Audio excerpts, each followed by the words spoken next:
ಒಂದು ಸುಂದರ ಹಳ್ಳಿಯಲ್ಲಿ ಕಂದ ಎಂಬ ಚಿಕ್ಕ ಹುಡುಗನು ವಾಸಿಸುತ್ತಿದ್ದ. ಕಂದನು ತುಂಬ ಕುತೂಹಲದ ಬಾಲಕ. ಹಕ್ಕಿಗಳ ಜೊತೆ ಮಾತಾಡುವುದು, ಮರಗಳ ಕೆಳಗೆ ಕುಳಿತು ಕಥೆ ಕಲ್ಪಿಸುವುದು ಅವನಿಗೆ ತುಂಬ ಇಷ್ಟ. ಅವನ ಮನೆ ಪಕ್ಕದಲ್ಲೇ ದೊಡ್ಡ ಅರಣ್ಯವಿತ್ತು. ಅರಣ್ಯದೊಳಗೆ ಹೋಗಬೇಗ ಎಂದು ಅಮ್ಮ ಹೇಳುತ್ತಿದ್ದರೂ ಕಂದನ ಮನಸ್ಸು ಅಲ್ಲಿಗೆ ಹೋಗಬೇಕೆಂಬ ಆಸೆಯಿಂದ ತುಂಬಿತ್ತು.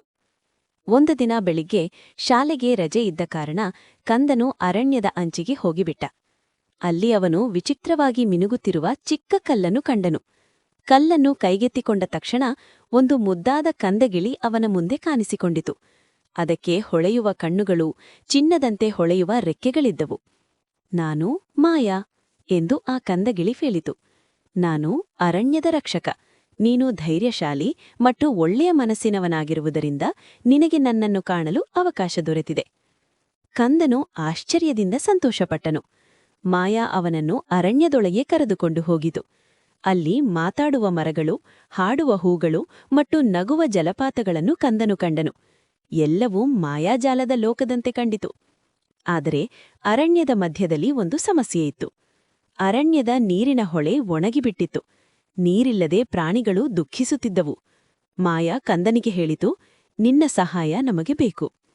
ಕಂದನು ಧೈರ್ಯವಾಗಿ ಯೋಚಿಸಿ ಹಳ್ಳಿಯ ಜನರನ್ನು ಕರೆತಂದು ಹೊಳೆಯನ್ನು ಸ್ವಚ್ಛಗೊಳಿಸೋಣ ಎಂದು ಸಲಹೆ ನೀಡಿದ.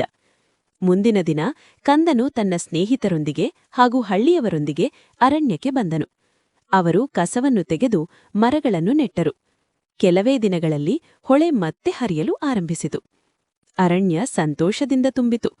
ಪ್ರಾಣಿಗಳು ನಗಿದವು, ಮರಗಳು ಗಾಳಿ ಜೊತೆ ನೃತ್ಯ ಮಾಡುತ್ತಿದ್ದವು. ಮಾಯಾ ಕಂದನಿಗೆ ಧನ್ಯವಾದ ಹೇಳಿ, ನಿಜವಾದ ಮಾಯೆ ಎಂದರೆ ಒಳ್ಳೆಯ ಮನಸ್ಸು ಮತ್ತು ಸಹಾಯ ಮಾಡುವ ಗುಣ ಎಂದಿತು. ಆ ದಿನದಿಂದ ಕಂದನು ಪ್ರಕೃತಿಯನ್ನು ಇನ್ನೂ ಹೆಚ್ಚು ಪ್ರೀತಿಸಲು ಆರಂಭಿಸಿದ. ಅವನು ತಿಳಿದುಕೊಂಡನು, ಚಿಕ್ಕ ಕೆಲಸವು ದೊಡ್ಡ